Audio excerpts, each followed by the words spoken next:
Halo helmet lover semuanya, apa kabar? Ketemu lagi dengan Om Febs di sini. Nah, kali ini kita nge-review dan sekalian unboxing sih sebenarnya helm koleksi gue pribadi gitu. Nah, kalau helm koleksi gue pribadi pasti kan nggak jauh-jauh tuh ya, kalau nggak AGV Arai ya kan. Pasti sih yang ini AGV kali ini. Dadah. Nah, sebenarnya ini helm yang udah lama datang. Ada satu lagi sebenarnya udah lebih lama lagi datangnya, tapi belum sempat gua unboxing dan gua review. Jadi yang ini dulu aja deh, karena ini yang lebih baru sebenarnya. Nah, sekarang mulai kita bongkar langsung ya, kita bongkar langsung. Kita lihat dulu isinya ada apa. Isinya standar lah ya, ada camelback. Nah, ini apa? Spare camelback. Kemudian ini spare saluran untuk camelback juga, spare untuk fan, lubrikan ratchet, ear plug, manual book, ada semua di dalam sini. Ini spare untuk inner, jadi untuk adjusting lu punya crown inner, bagian crown sama bagian pad cheek pad lah sama. Terus kemudian dapat apa lagi nih, dapat spare tear off. Ini kalau nggak salah 3 biji ya kalau nggak salah di dalamnya. Kemudian apa lagi ya, seperti biasa tuh banyak kan, dapat anti fog dari Pinlock. Nah, itu enaknya kalau beli AGV itu lengkap dapatnya. Dan kemudian ini helmnya. Oke, kita turunin aja ya. Gua rasa ini mungkin kita masukin box aja. Gak perlu lah ya ditampilkan di sini. Sekarang kita buka si helmnya. Pasti kalau beli helm AGV baru itu nutupnya nih, covernya dulu, ya kan? Standar. Baru plastiknya di dalam. Jadi jangan kebalik, jangan plastiknya yang di luar, plastik itu justru di dalam. Nah, ini dia helmnya.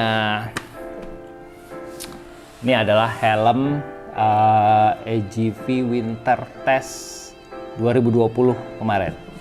Yang 2021 belum kan, karena memang baru akan dirilisnya itu bulan Maret harusnya ya. Maret pas mereka tes nanti di Qatar, jadi pas Rossi balapan. Nah, basicnya kalau by design, kita ngomongin desain ya, di helm Rossi yang sebenarnya desainnya masih sama, pakemnya sebenarnya solar lunar. Jadi pakemnya tetap solar dan lunar, jadi pakemnya tetap si bulan dan matahari. Nah, si bulannya di sini nih ya kan, lunarnya ini si solanya, jadi si solarnya, jadi si mataharinya.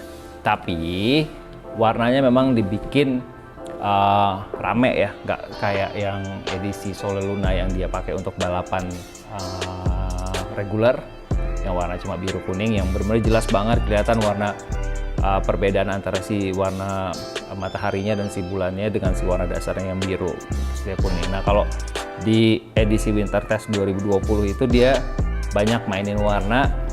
Yang kalau lu lihat bisa di sini nih, di beberapa cabang si mataharinya itu ada warna orange, merah, kuning, hijau gitu-gitu ya. Terus ada polkadot begitu. Dan kemudian di sebelah kiri di bagian lunarnya banyak warna biru. Nah, ini adalah helm AGV GPRR. Jadi ada beberapa memang yang kayak nanti yang kayak kita akan lihat bahwa gak semua GPRR yang dibikin untuk Rossi ataupun untuk yang lain itu si spoiler itu dicat. Ada nanti yang pakai beberapa spoiler itu polos, jadi spoiler itu yang warnanya clear.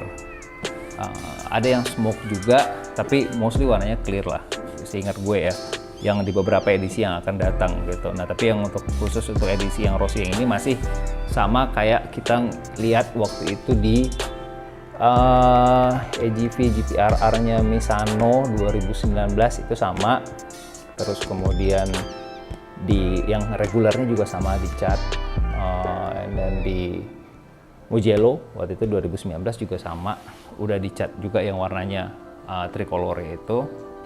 Terus Winter Test 2019 juga dicat gitu. Jadi mostly yang untuk edisi Rossi rata-rata dicat. Nah, tapi kemarin gua ada sempat lihat beberapa desain baru non Rossi yang kalau nggak salah di GPRR Futuro ya, kalau nggak salah GPRR Futuro itu tuh bagian spoiler ini nggak dicat. Jadi nggak semuanya, tapi ya ada beberapa lah nanti yang sebenarnya bagus juga, karena sebenarnya kalau dicat malah sebenarnya justru aneh kayak Futuro. Futuro kan sebenarnya basicnya adalah karbon biasa, tapi model karbonnya beda, bukannya model yang apa istilahnya kalau orang bilang tuh rajutan ketupat gitu, enggak. Jadi memang benar-benar kayak karbon yang dipakai di mobil-mobil sekarang, kayak itu dipakai sama Lambo ya kalau nggak salah tuh, mode karbonnya begitu, kayak karbon itu ngacak gitu. Jadi kalau si spoilernya dibikin karbon tuh agak aneh sih memang. Jadi cakep juga sih waktu itu mereka bikin, kalau nggak salah warna itu smoke ya. Nah itu kayaknya harusnya tahun ini keluar. Nah udah ngomongin desain, overall bagus ya, maksudnya warnanya nggak terlalu mencolok terang semua, ada warna gelapnya, tapi perpaduan warnanya itu cukup banyak. Kalau kita ngeliat tuh dari mulai warna biru muda, hitam, biru tua, coklat ada. Nah warna coklat itu sebenarnya warna paling jarang dipakai sama Rossi. Kalau lo boleh lihat hampir di semua helm yang pernah dibikin sama Rudy untuk Rossi, warna coklat nih salah satu warna yang paling jarang dipakai sebenarnya. Kalau warna biru ini sebenarnya cukup lumayan banyak ya, terutama di edisi-edisi Misano. Rata-rata warna biru ini banyak. Dulu juga Spark Glove-nya Rossi itu warnanya ada biru tuanya itu dan biru muda ini. Terus warna orange dan hampir merah ini juga ya, kalau kuning udah standarnya Rossi. Ini ada warna agak aneh sih sebenarnya menurut gue, tapi bukan aneh sih, maksudnya warna yang jarang, mungkin hampir nggak pernah gue lihat di helmnya Rossi. Ini warnanya sangat-sangat jarang. Hijaunya itu ini apa ya, ini hijau campur biru gitu sih sebenarnya, jadi kayak lebih kayak ke warna kayak mirip hijau telur asin gitu, cuma lebih kuat warnanya gitu. Jadi ini warna yang sangat jarang dipakai di helm Rossi. Lu mungkin bisa cari lah, nanti kasih tahu gue referensi, tapi seingat gue ini warna yang hampir gue nggak pernah ketemu di helm Rossi yang lain ya. Standar sisanya hijau, kuning, biru tua, hitam,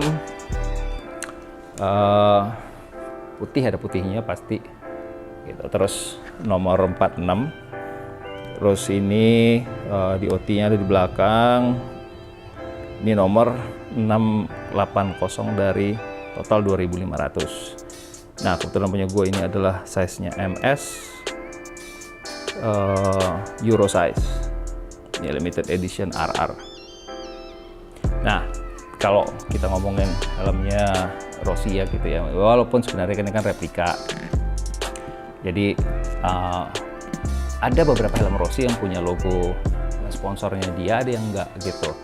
Dan itu gue juga kurang ngerti sih sebenarnya dealnya mereka itu untuk waktu bikin ini helm itu, karena kan seharusnya ada logo satu Rossi biasanya ada nomor 58 ya, nomornya Simoncelli, terus kemudian ada logo Monster biasanya. Nah nggak semua, tapi ada beberapa produk yang pernah dikeluarin yang replikanya Rossi itu yang punya sebenarnya logo Monsternya. Nah tapi ini yang nggak ada logo Monsternya gitu. Terus desain nggak ada yang berubah dari desainnya AGV GPRR, masih sama. Fan-nya semua masih sama, apalagi ya, spoiler masih sama, karena ini termasuk, ini GPRR kan termasuk spoiler yang baru ya 2019. Yang waktu GPR kan nggak kayak gini mode spoilernya. Terus kemudian piranti yang lain kayak selang camelback ini semua juga masih sama. Hampir nggak, iya memang nggak ada bedanya sih. Nah sekarang kalau kita ngeliat di visor ya sama, stapatnya clear, nggak dapat visor yang apa istilahnya opsional ya, kayak yang dikasih sama GPRR Speciale sama yang GPR 70th anniversary kan, itu kan dapat yang gold sama yang pink kalau untuk yang GPRR Speciale. Nah untuk Futuro nanti dapat spare-nya juga yang warna biru gitu. Nah itu nice. Jadi nanti kalau Futuro keluar kalian pasti wajib beli karena harganya udah bakalan akan naik kayak harganya di Speciale yang sekarang udah di atas 20-an, plus harganya 70th anniversary yang udah di atas 30-an. Jadi bagus banget dan cocok banget untuk koleksi. Nah, kalau tanya gue ini untuk koleksi sih oke lah, tetap oke. Nah, sekarang kita lihat di bagian inner. Innernya standar lah ya, double D-ring. Ini udah FIM homologation, sama kayak array yang pernah gue review, array FIM homologation yang RX7X FIM homologation, dan sama logo FIM homologation-nya dipasangnya di strapnya ditempelin itu di bagian strap sini gitu, di dalam, sama kayak yang waktu gue review array gitu sama. Nah, yang ikut juga membedakan dari si helm ini adalah warna innernya sekarang yang udah nggak lebih gelap dibanding yang lama. Jadi abu-abunya udah terang. Kalau kita ngeliat GPRR yang ini innernya benar-benar warnanya abu-abu banget gitu. Jadi kalau dulu lebih cenderung hitam, terus di Speciale itu abu-abu tapi lebih gelap. Nah, sekarang udah jauh lebih terang, tapi ciri khasnya helm Rossi adalah selalu pada bagian inner yang di crown, bagian atas ini itu selalu warnanya kuning gitu. Nah, while kalau beberapa produk yang lain kayak Speciale atau kayak misalkan ya yang non Rossi lah ya, ini tuh biasanya warnanya abu-abu atau abu-abu plus ada stitching merahnya. Nah, kalau yang ini selalu biasanya kalau Rossi itu pasti kuning. Itu yang ngebedain innernya helm-helm yang replika Rossi sama yang non replika Rossi gitu. Terus kemudian kita lihat sebenarnya kalau di dalam ya sama ya, kalau lo pernah lihat review gue terhadap helm-helm AGV yang GPRR atau yang GPR pun GPRR ya, itu kan ada tadi gue kasih lihat dia punya spare untuk adjustment buat si cheek pad dan si crown padnya, jadi bisa ditambahin tempelan kalau lo kurang kurang tinggi apa kurang rendah, karena kan lo harus sesuaiin bahwa pakai helm itu harus bener untuk view-nya. Jadi kalau si IGV bilang namanya tuh 360 adaptive fit, jadi lo bisa adjust si crown-nya sesuai dengan bentuk kepala lo masing-masing gitu. Nah, camel pack-nya standar ada di sini. Nah, yang mungkin menarik sekarang karena di versi yang sebelumnya kayaknya masih belum pakai yang versi list kuning ini. Ini kayaknya baru deh. Seingat gue yang sebelumnya kayaknya belum pakai yang list kuning ini gitu. Nah, kalau yang lain sih sebenarnya sama, berat nggak ada perubahan, sama bahannya full karbon. Nah, ingat lagi, Pista sama Corsa itu bedanya adalah kalau Pista itu pasti karbon, kalau Corsa itu non karbon gitu. Jadi dia punya bahan materialnya apa namanya kayak apa ya namanya dibilangnya kalau di AGV itu ya, kayak polimer gitu ya, bahan plastik apa sih namanya, adalah pokoknya namanya khusus. Terus kalau di Pista spoiler ventilatednya ini bagian depan ini ventnya itu bisa ditutup manual, bukan manual sih ya, semi otomatis gitu loh, maksudnya ada mekanisnya gitu, bisa ditutup. While kalau yang di Pista lo manual banget nutupnya, harus ada pakai si spare yang tadi ditutup itu, harus dicopot satu-satu si karetnya itu gitu. Kalau yang fan depan sih sama, jadi tutupnya lo tinggal rabain aja bagian depan ini tuh, ada atas bawahnya gitu tuh, kedengeran kan bunyinya kan, buka ketutup gitu. Nah, terus kalau inner cuma itu doang, nggak ada lagi yang lain. Sama chin guardnya sama, terus emergency release-nya sama, nggak ada lagi bedanya. Nah, terus kita sekarang ngomongin soal sertifikasinya dia tuh tadi sempat di awal mention ada di OT. Nah, ini ada sertifikasi ECE juga, ECE-nya ditempel di sini nih.